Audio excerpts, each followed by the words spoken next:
Merci de nous suivre en direct. Il y a Congo France Télévision na kati Kinshasa awa to tondi bino botondi na ndenge bo mesani kolanda biso pe kopesa biso ba conseil na bino pour to améliorer qualité à émission. Lelo toza na invité na biso habitué à plateau communicateur proche de Adolphe Muzitu qui nous revient encore une fois de plus. Je les salue. Bonjour monsieur. Bonjour monsieur le journaliste. De m'avoir invité en plateau. Ige Tanfumu Nganza. Totondio botoni ningo répondre à l'invitation na biso. Alors lelo tozo le bela actualité politique ya mboka na biso ndenge o uti koyeba yango il y a pas très longtemps ici. D'abord premier point, il y a un problème au sein de la population. On dit ba uti ko interpeller ba service ya communication ba benga bango ba parlementaire debout. Il y a eu des UDPS. Alors quelle analyse faites-vous par rapport de ce que font les jeunes gens de l'UDPS qui communique, qui dit de n'importe quoi, peut-être pas au nom du chef de l'État, mais qui donne une mauvaise image du pays. Bah, où tu peux interpeller Bangwa il n'y a pas longtemps. Oui, merci Mingimo Lamboka. Na Rosan Sate Koloba, situation réseau passame na quartier na ne fiske na.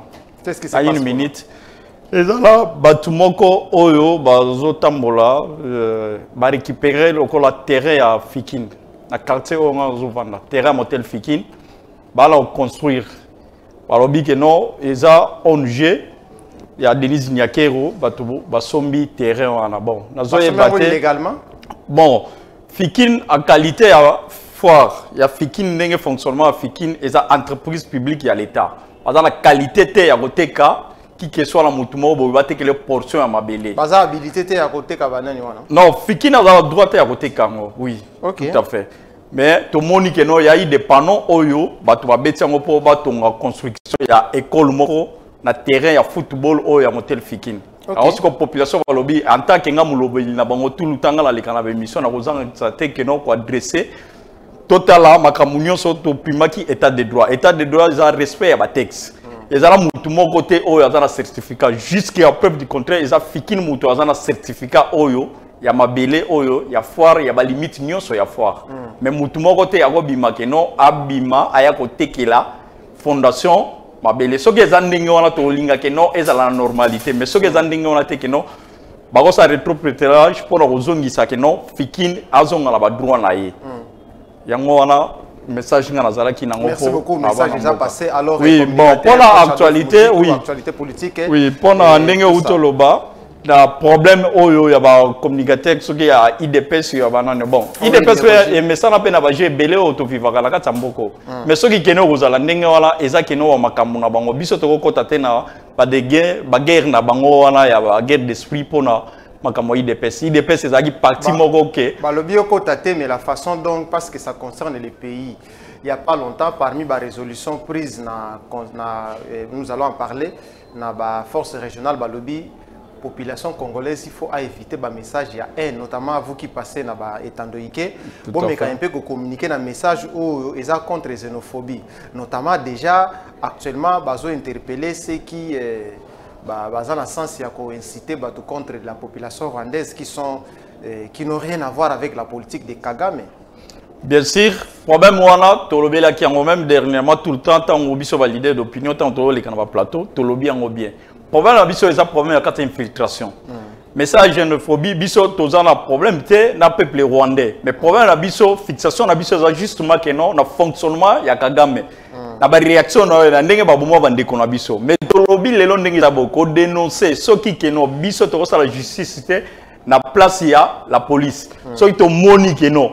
Ça ne va pas, il faut auto dénoncer. Il y a des numéros oyo dernièrement la mona qui est au tambola oyo que non. Quand on appelle ça qui si un problème ba bengaye.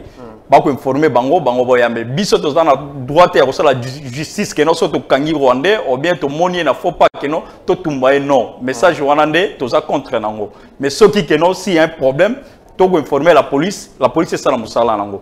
To côté le mal problème wana que non il y a mutualisation il y a force régionale wana la katia RDC.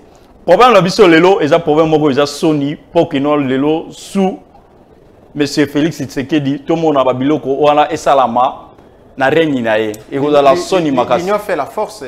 Non, union fait la force dans quel contexte? Parce que à l'époque état de chaise Kabila a décrété état de chaise à l'époque. Batouazaki premier n'a décrié que non Kabila Tekimbo Ezaki d'épaisse, mais l'élo état de chaise au Basalaki Ezaki mal planifié. Ah donc l'élo est à côté Kamboka Teza maintenant c'est mal planifié. Non, mal planifié l'élo na nenge Nandeni. Ba décrété état de chaise. Parce que même les deux gouverneurs au Banomaki Kuna. Bazaki na kata ba rébellion. Moko Azaki à l'époque na Jean-Pierre Mbemba la rébellion. Mais l'élo Moko Azaki na RCD Goma. L'élo baté bango ba gouverneur. Alors je signale que plusieurs militants à Loucha au Bazalaki qui la marche contre prorogation à état de siège baza arrêté et baza osé la sentence d'abord on a Goma. Nous sommes de cœur avec nous chers amis et la lutte continue. Ah oui. Alors au lobby état de siège est mal planifié, ça donne pas de bons résultats selon vous? Non, ça donne pas de bons résultats. Pas parce que les lotis bah comme il y a une mutualisation des forces na sol na biso. Sur base de quoi? Problème biso to lobaki yango. Ezaka problème ko tama ko ki pour soutenir FARDC na biso. Et Rwanda oyo ke no bazo ko agresser biso bazo bomba biso. To kangi deux militaires na bango na kata sol na biso. Même qu'il soit diplomatie yango ndenge ni no l'autre le président Angola Lorenzo a plaidé ok non va libérer nanyo et Paul Kagame peut imposer que non avant il y a une négociation il fallait pas libérer des militaires na ah on peut pas ça nini ba libérer ba militaire na bango bango toujours ba to bazo peser mais biso ba to sikoyo bazo mo bandiko na biso fallait que non tous à la premier plan il y a ko imposer na ba décision na biso to arrêter bango il faut que non ba subir pénalité oyo que non ba massacre aux salama na pays na biso mais biso toujours toujours à des négociations les lots M23 ba réjoui d'accord wana o ba lobi que non mutualisation des forces armées bango bara au separa parce que par rapport à les revendications na bango M23 ce sont pas des Congolais c'est tout pour Rwandais oh bazana kata sol na biso sur base de quoi to va vendre autour d'une table na mesa to négocier na bango to discuter histoire à Congo eza écrit na parce que Paul Kagame alobaki c'est un problème congolais ça ne concerne pas les Rwandais parce que Paul Kagame azo continue à refuter ba allégation oyo population gouvernement congolais azo responsabilité lelo eza Rwanda, Uganda, Burundi. Mais au même moment, bazo retrouver ba pays nous bazo tanga wana na kati ya force régionale oyo za la déployer na est pour que stabilité ko tan est mboka na biso. Biso en fait ba pays de l'est wana toza na droite que non ba militaire na bango ba ya ko soutenir et surtout pe na kati ko wana que non FARDC na biso baza la derrière armée Kenya. Bango baza la ba patronner procédure wana que non ya ba armement wana tout ya sous régional wana bango baza la état-major politique na bino vous proposez quoi concrètement dans cette situation? Vous voulez que ba continuer à agresser biso ou qu'est-ce que vous? Non, la question a été toujours simple auto ba proposition na biso de topé ça qui dernièrement Hollanda qui le premier ministre honoré la lobaki ngo mo mboka musitu biso limite na biso RDC Rwanda eza à 240 km. Na 80 km voilà eza ba mai. Vous pensez que c'est possible batia Mirwana avec l'actuel régime à Rosale là? Mais oui, vous avez déjà passé sur le Belay les Cambouana. Non, mais c'est possible avec 80 km voilà ils ont déjà occupé na ba mai. Token à 60 km voilà oyo eza occupé na ba colline avec 120 km voilà. Nous sommes capables de construire. Est-ce que ça on comprend? Est-ce que vous pensez que proposition est applicable taux des gens de Félix Sazo terrorisé au vu de bon, ce qui il y a toujours la continuité de l'État. Bien sûr les logs non sous Félix aux affaires vous allez oui, ce qui est non sous Félix et ça amitié biso tant biso to il y a problème à bateau ko fallait le problème Congo il y a problème de légitimité. Tant que non peuple bazar respecter na ba droit na bango tant que na zirne to voter muto azaki capable ya ko se taire ba tuerie wana azana fonction tel le président Eli Martin aza au commandement te yango lelo to continuer comment ce petit biso lelo to za agressé biso to que nous vendre sous na ba pays wana oyo bazo boma bandeko na biso Rwanda Uganda Burundi autour d'une table to vendre na bango to za la sous que non autour d'une table na bango bango ba ya na armement na bango na kata sol na biso lisusu po ba ko occuper ba ko piller richesse na biso avec leur plan machiavélique wala toujours au bazala kalango na kata ba yi. Est-ce que oyebi ke na mboka ndenge to za na Congo boys quand on ne parle pas le même langage ennemi a profiter pour abattre biso quand nous sommes divisés? Est-ce que tu es d'accord avec moi que vous carrément comprendre les visions et chef de l'État dans le sens d'aider pour que à matérialiser ma candidature on a un projet il y a vraiment les langages entre les acteurs politiques bino bozana ba état-major oza proche Adolphe Muzito bozo le vraiment makambo concordé tena oyo mokonzi mboka zo mabiso vous ne pensez pas que bozo profiter na jeu à ennemi non biso doit profiter na jeu ennemi te biso soki keno yayi seulement keno biso to lingi mboko oyo problème na biso ezana ba problème ba pays voisins te eza d'abord biso moko bana mboka il faut que non biso to zala déterminé lelo biso to marché qui on a marché si aux anciens président de la République aux approches à Muzito contredit chaque fois les chefs de l'État. Bon, pour contredire Malamoussou c'est ça disons dans la mécanique il faut parce que oyo na droitier mais alors proposition la combat to mener ça même combat mo retenir proposition oyo ya sali que eza ko kende na sens à ko aider ezani proposition à ça là qui lelo Muzito alobi yango bien que non il faut que non to mobiliser ba moyen la trésor public to soutenir armée na biso to louer budget na biso lelo et matata na 1 milliard pour to soutenir ba militaire na biso mais lelo train de vie local à l'institution depuis combien de temps que non baloba qui dernièrement que non il fallait que non ba diminuer train de vie à l'institution ozo ce n'est que ça l'état pour nani basali yango te si réellement que non nous avons l'amour aujourd'hui que non tosunga FARDC na biso bazala vraiment déterminé na combat na bango même lelo bala robunda kuna condition de vie na bango ba famille na bango awa logement na bango tout ça est-ce que l'état a responsable ya occuper bango ya soutenir bango non c'est pas là que non to loba que non l'état a responsable na nyonso zo passa mais to mona dernièrement bambongo bimaki ya 27 millions bima pona wa palissade bambongo wala ikenda mais pourquoi pas mbongo wala bako chango na kati ya armée lelo pour pas soutenir FARDC. Au moins du jour au jour, hier aussi, il y a quelques FARDC, sur des FARDC, Baboumaki Bango. Alors, les lots, tous en a plus de 500 partis politiques. Bazana ba militants na Bango. Ce qui va lobby que les militants ne sont pas cotisés pour que soutenir les FARDC. Vous sont pas carte au sein des partis politiques. Vous achetez, vous donnez l'argent. Alors, ce qui va lobby que base Bango wana ba cotiser, est-ce que ça dit quand ça va? Et ça contribution pour n'importe. Non, cause Bango wana peuple congolais on doit cotiser pour pas soutenir FARDC. Mais pourquoi pas que nous va diminuer train de vie? Mais c'est aussi une institution. Par rapport à un Congolais, les lots à la difficulté. Chacun fait sa part. C'est aussi une façon pour vous de soutenir les FARDC. Avec quel gouvernement que nos Congolais à Gozala na amour à soutenir $1 naé. Au lieu à Kanganzala naé, à $1 naé. Ce que le gouvernement responsable, ce que le gouvernement responsable, peuple congolais va capable de soutenir Bango, va mobiliser, va fond. Pas soutenir FARDC. Mais tant que non, gouvernement Otozomona, Bango Moko, Bazana ba détournement des fonds Oyo, peuple a bon dima soutenir que non, après ça Bango. Vous soutenir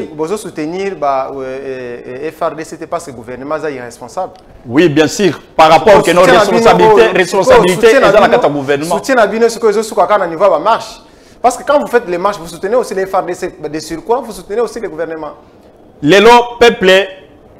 Ba soutenir FARDC place union somongoni eza peuple a on a dénoncer soutien na bango yango wana mais soutien financier oyo mutako za capable na kotiango eza gouvernement peuple aza limité d'abord aza na makokite oyo kino akotia na mesa pour lelo à mobiliser non mais na parti politique il y a les gens qui cotisent j'espère que vous militants cadre et à nouvel élan vous avez dit acheter votre carte d'adhésion aux UP Mbongo Mosolo pour faire fonctionner les partis politiques.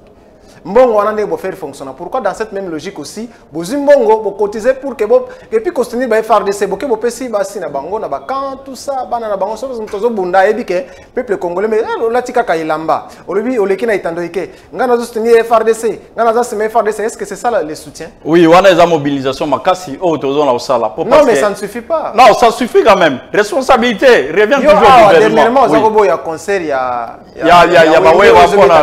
oui, pendant les 30 et alors, tant qu'on va voir, on a joué bazola tabanane, bazo mobiliser au même titre que n'engue poser les canettes de bazo mobiliser. Pourquoi ce boya bango, mais il y a eu zone dimayango. Il y a bango na zo boyango parce que to yebi bien na sima ba concert na bango na concert ne zo beta ma toujours mongo eza na kobima toujours na trésor public. Ko tabalobi 50% de versé na déjà bazade ba leader d'opinion na ba kwena bango. Ba concert nga na za pe leader d'opinion na kwena nga ne na za boyina population. Bango kutu balobi ke mbongo na bango wana nde 50% ba ko de versé na makamba est. Mais 50% mais peuple bango bazade na ba compte na bango bazade na ba activité na bango ba sala ka déjà déjà. D'une façon que nos gouvernements déjà soutiennent à Bango.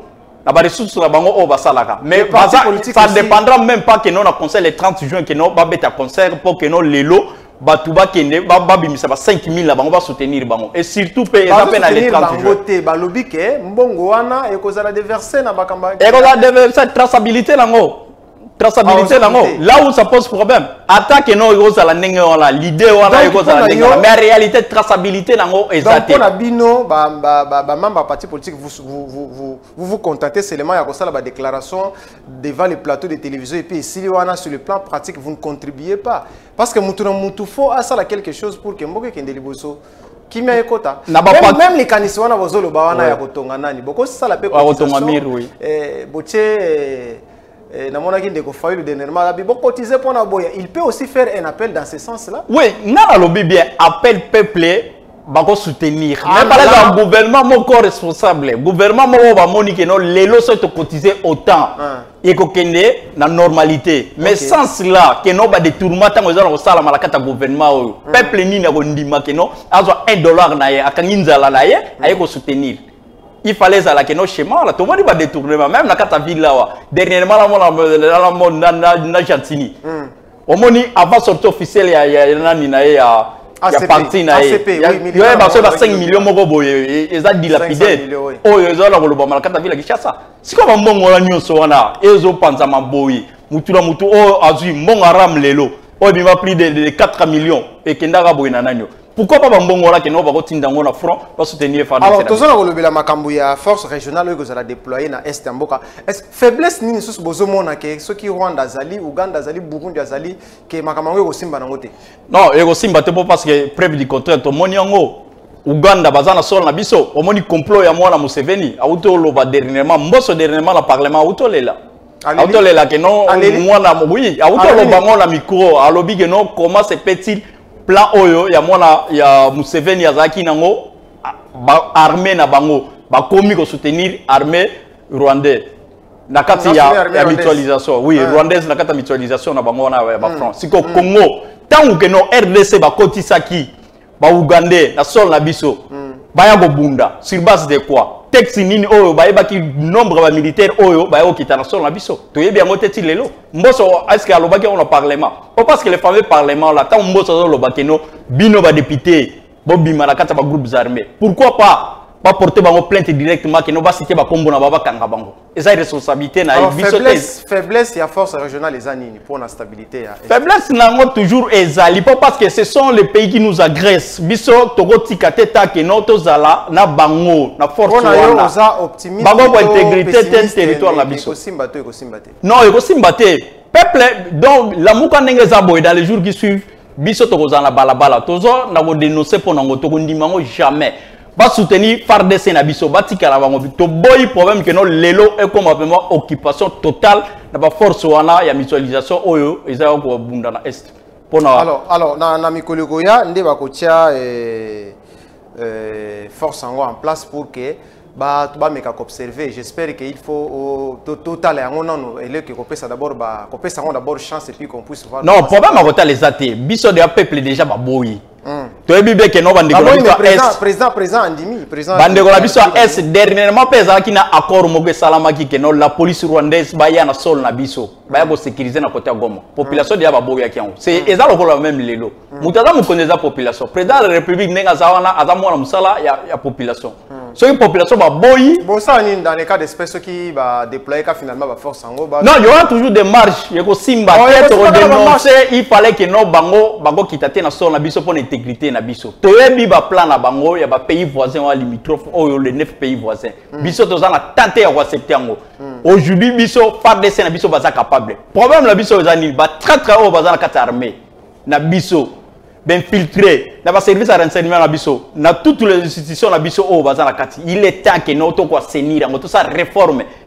wana lelo titango biso to senga kango eza justement que no Congo ezala assainir to tikala ba vrai congolais ba yeba que no Congo est tongwama Congo ko avancer bana ba kende classe malamu bazo ba soin malamu bali ya malamu ba université ya malamu etonga malaka mboko na biso mais tant que non tozala kata ba distraction ya ko distraire peuple na ba biloko pamba batu ba kende jeunesse surtout jeunesse détermination lelo izake no biso to bimalakati ya ba débat oyo ya ba caniveau ya ko soutenir muto ozo mona que non avenir na yo eza epa na yete mais soki abengi yo que non azo bimisa a ça la marche pour la partie na ye. Pas parti aussi tout dernièrement. Batu baga autour dans la stade pour la ACP. ACP on a et ça justement que non pas parti oyo ils ont endormi peuple.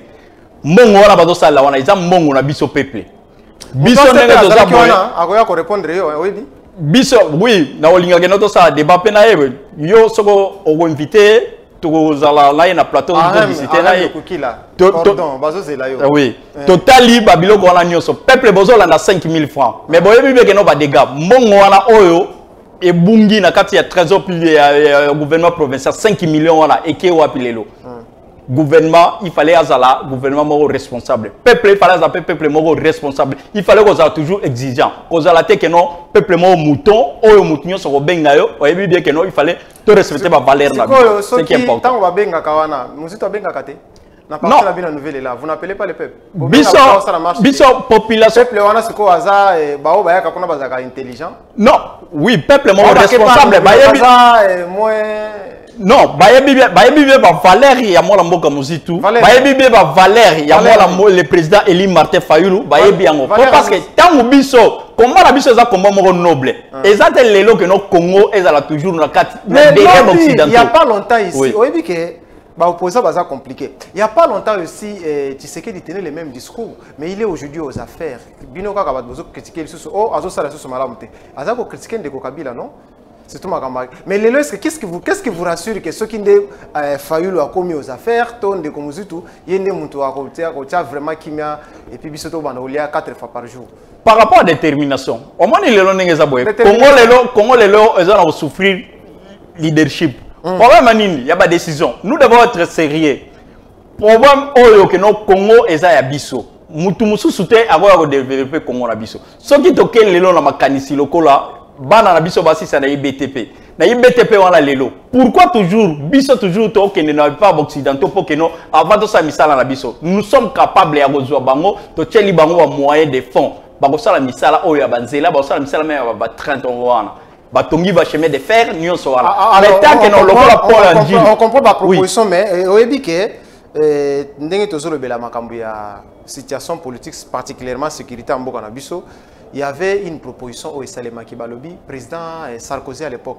Il avait dit tout ça la exploitation commune parce que cause il y a instabilité à est na biso eza minéré or pays voisins bazo convoiter alors pour mettre tout le monde d'accord bango pena biso to bana ko exploiter pour que kimé ekotana. Est-ce que c'est une bonne proposition? Non, proposition wana eza proposition moko mabe. Mais biso atana bazo ko yiba yango et puis bazo kende na ona bazo yibango basala ba usine à raffinage oyo salama na Rwanda na Uganda. Wana pétrole na Mwanda na nani tout ça. Na Rwanda c'est pour raffiner l'or tout ça. Oui, wana tamba salango na Uganda ou bien na Rwanda or nini bazanango. Bayibaga ya biso toujours yango ba boma bandeko na biso. Biso idée wana to koti kondimango te.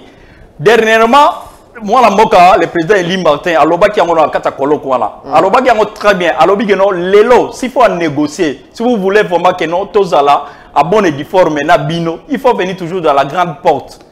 To vendre totali c'est à 50 50 50 50, c'est à 40 40 40. C'est comme ça. Et non que non tozala na idée machiavélique wala que non na sima nango. Il y a pas guerre wala pas parce que non, c'est pas pour la paix. Tangu crois moi que non eloko ngana yebiso.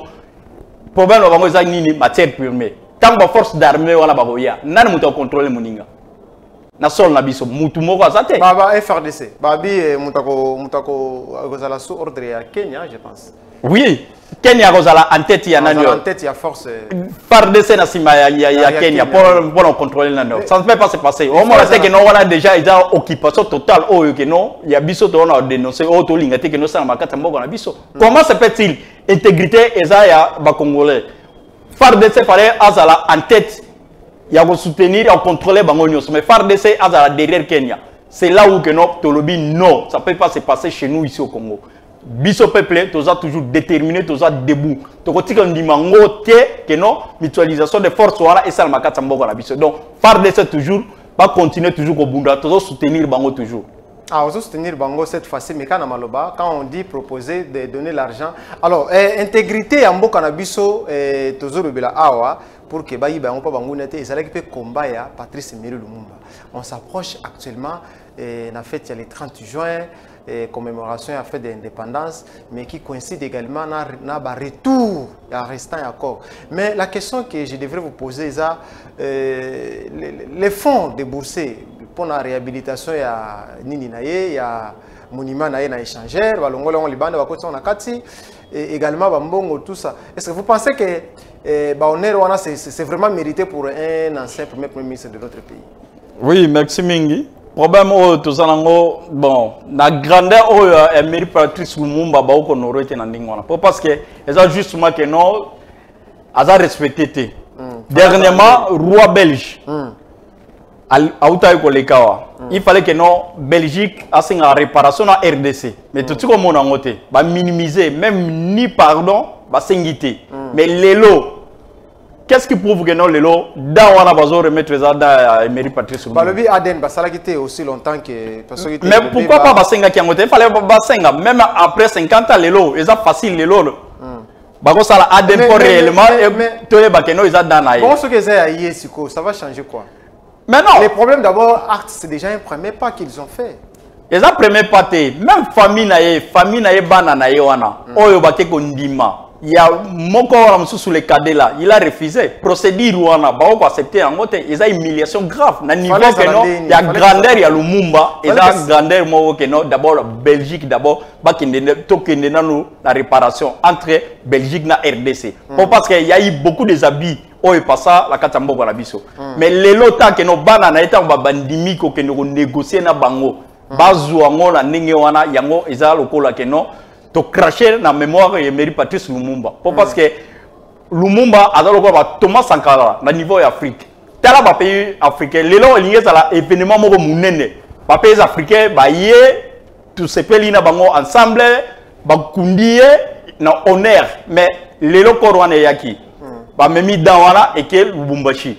Tant que Lubumbashi au moni que non donc et alors que non on dirait événement mon côté au oui réellement la carte opinion mais c'est une qui doivent influencer la masse. Non mais pas influencer procédure nango et ça la tête que non histoire mo batu balingi ba ko s'accaparer nango ba mora que non époque na biso que non biso batu tu vois qui na-dedans mais yango to senga la famille ya bana na ye wana basala Aden baye ba réellement ce qui est yango mais ce qui est yango ça va ressembler à une aventure.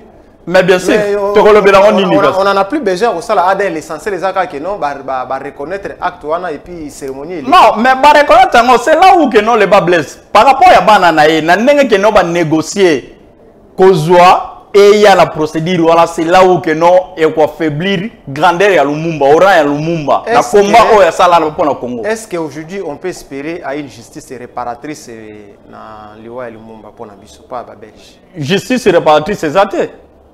Parce que y a mon roi, les gars, roi tango ya les. On peut espérer, c'est déjà un début. Non, avant que notre commandant, il fallait d'abord justice d'abord. Et ça là, non, mais fait d'abord. Il y a eu même des plaintes que notre funda Belgique, il les lots, est-ce que verdict on est salama? Et salama n'a noté. Au moins que non, bisa les lots na Congo, tu as la sous-souté que non. Derrière les blancs, les occidentaux toujours, tu vas nous croire toujours là bon. Non, dans le 21e siècle, les lots, il fallait innover. Tout ça la makambo ya biso, tout le mois. Tout le monde les lots négociables. Il y a un zolo babia. Tout le milliers d'étudiants basara katambola biso. Tout valoriser bango. Gouvernement responsable il fallait que notre tiama koki oyo kosunga peuple na biso. Les lots négociables so tomber à 50 pour les lots ya njili wala. Ya ma ya njili wala. Et qu'on de bloquer makambo belé. To ko pesa passage bambouteillage ba makambo belé to ko katango les lots. Et qu'on permettre que non nyonso wala. Tout ça na étudiants na biso bazalia. Toké na ba histoire là, tout ça na étudiant na biso. Toké na ba yikinu wana. Il faut toujours que notre soutenir bango. Le gouvernement est responsable. Le gouvernement est sérieux. Faire to tia bambongo. Que non que notre zaka la vision ka lelo que non. Mbongo continue na trésor public. To détourner ngo to tiena wa poche na ngo to somi bandaku to sa banana. Non, to ko avancer te. To tika. Tala la 21e siècle lelo. La carte capitale lelo to za la carte capitale. Bato ba sala ba forage. Alors, na aspect kaka ya retour ya ba relique Lumumba na tant qu'on va déplacer le monument de l'extérieur, à l'intérieur, il y avait des fonds pour que rénover les travaux, l'équipe vraiment au-delà des attentes, qui est belé. Est-ce que vous avez dit que bon, on a fait bon, et qu'on a fait un rang le Mumba ou ils ont mérité, ou bien au moins que ça dit que bébé saka comme cela l'État inutile. Non, bon voilà, et ça justement que non, au moins ni place dans la zone bisayo. Bah moi toujours, bah tout déjà, bah fixer à mis sur la place mbongo ça. Moi on a tengo bimi, yo ebi que non, ils ont bah tout musuka ni continue va poche na bango. Donc on a msala on a te. Ata ba bimi si ango ninga wala. Na ra Lumumba lelo to lingaki keno d'abord réparation et salama Congo la Belgique a signé pardon mais le fameux roi là à l'Ekiawa à l'obé à tel côté et peuple ba moni ngo que non c'est normal mais néanmoins que non la population ba c'est là qui n'a ngoté na acte wana parce que biso to a toujours te que non occidentaux wana to landaka bango non Congo il fallait to tonga histoire na biso ya sika ya jeunesse ya sika. A toujours été derrière bango. Voilà, les 30 juin s'approchent. Alors, qu'est-ce que vous, au niveau de votre parti ou coalition, la Mouka, vous avez préparé discours du président élu? Nécessairement, le président il a un discours. Chaque 30 juin, il a un discours. Alors, qu'est-ce qu'il va dire? Il va donner le compte rendu à Mbokato, à France. Non, le Congo est en guerre. Congo est en guerre. Message, il a fixé Mingi dans l'est du pays. Ok, non, peuple, il fallait toujours déterminer pour toute la souveraineté na biso. Peuple, alors, les 29 tous les 30, même les 30 jeunes. Et vous allez en direct, il y a la télévision, mais il y a Binonan Deko, Adolphe Moussitou. Ça ne passe toujours pas bien. Les gars, na RTVS, non, les gars, oui. Vous allez en direct à Facebook, vous allez en direct, pourquoi en direct à Facebook? Président Eli, le coordonnateur en exercice. Adolphe Mouzitou va dans la province Moroté. Voilà, ils ont battu, les journalistes, les créer, contenu un message le message le plus important que vous attendez, que le peuple congolais attend. Le message le plus important au peuple Barosela, et aux Alakeno, moi la Mboka Martin, à Goloa Mingi Makamogera Est. Alors, jusque là, la démocratie tarde toujours à venir chez nous au Congo. Il faut que nous bisons peuple. Mais ça pacifique, c'est la démocratie. Non, démocratie. Moi, en 2018. Moi, en 2018, le peuple va voter qui va voter moi la Mboka Martin Fayulu. Mais à ce commandement. Si le peuple continue à réclamer vérité des yeux. Non, vérité des yeux. Mais il y a aussi la Mokolo que notre peuple va retrouver des causes là-bas. Il va voter, tant va voter. Mais ça tu passes à autre chose. Non, ce qui est le toza la babilo konyo so toza la ngolelo Congo zo ko avancer té et ça crise de légitimité. Vérité des urnes. Oui, et ça crise de légitimité. Il y a un que notre zo loba que non il faut peuple basa vigilant basa déterminé. Parce que sans détermination biso to ko avancer té toza toujours que non ya golela lela tozongi toujours que non ba biso victoire mais non biso moko tozala déterminé pour que non tozongo sous-souté na ba kambo to vivre en 2018. Alors les plans, quelles sont les prochaines étapes à l'activité? Bon, coordination et ça na moi mboka Muzitu a lancer l'activité. Mandana tozala 6 mois kaneti kelemba oui o akoti Muzito akoti batika ba bomi balé kalate faut le tout kala yemoko Muzito zo ke na pas ya Tshisekedi. Non, il faut pas rêver makamandinga Muzito qui n'est pas il avait tenu un discours cette fois résistant non discours il avait tenu un discours modéré, l'économie du Congo avançait tout ça non Amadoué le régime en place. Omoni babomela moto. Non, omoni bino il va se retrouver devant la barre. Non, omoni loko bino bandeko biso journaliste. Moi là débat moi mboka le premier ministre honoraire Muzito azalaki na plateau na Top Congo alobaki yango bien. Alors même l'époque na ye. Mobilisation ya ba recette et salamaki gi ya quoi? Non, matière première. Tant de hausse de prix na salamaki na marché. Yango na lobaki. Ya lobaki que non ceux qui mais fort au gouvernement va démontrer. Mais jusque là OK. Oui. Alors, tu disais quelle est la prochaine étape pour vos activités? Parce que là, tu as clôturé déjà l'émission. Oui, l'activité à biso calendrier, on a toujours l'ensemble calaté na coordination à la Mouka pour l'activité autres allons sur terrain. Mingi, makambu ya guerre est. Après, makambu ya ba loi électorale oyo que no ba boutique on a niveau parlement. Parce que kuna il y a 3 déshabits.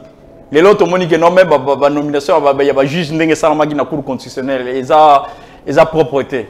ils ont toujours que non balimba s'accaparer va se protéger pour l'élection en 2023 mais biso to lobby biso to bangelo ko mokote peuple yemoko ayebi que non akoza toujours na sima ya la moka. Merci beaucoup. Alors na lingana tinda message moko pa ya bato SNEL hein. Ouais. Pas la mino courant ils bien. Non, et pas la biso. Et pas la biso courant ils bien. Parce que bazo landa émission ba kolanda ngo parce que na lingana yebisa mninga nga moko Olivier Mpoma yo muto yebi numéro ya déjà SNEL. Yebisa yenan. Ba courant ezate. Siko yo ba papier à facture bazo tikela biso banda poto ça nango nini. Hein mon cher. Essaye un peu de lui dire vraiment. Yo so lobiga SNEL bon au régie des eaux. Et bon mai. Na régie des OP hein. Mais partout voilà un problème que non ba kino ba ko kate mo bo que non ba tu ba vandi boy mai ezate. Olivier Oyoki. Christian Toureto, c'est cette émission. Et c'est là ça continue.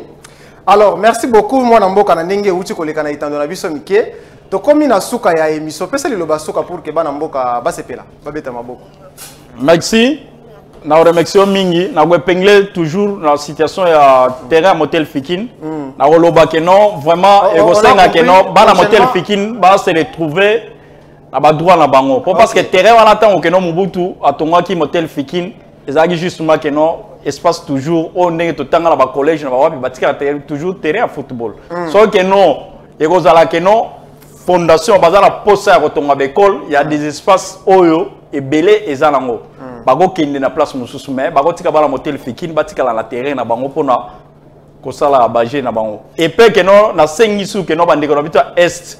Boza toujours déterminé. Bisoti ne doza boy to boy mutualisation.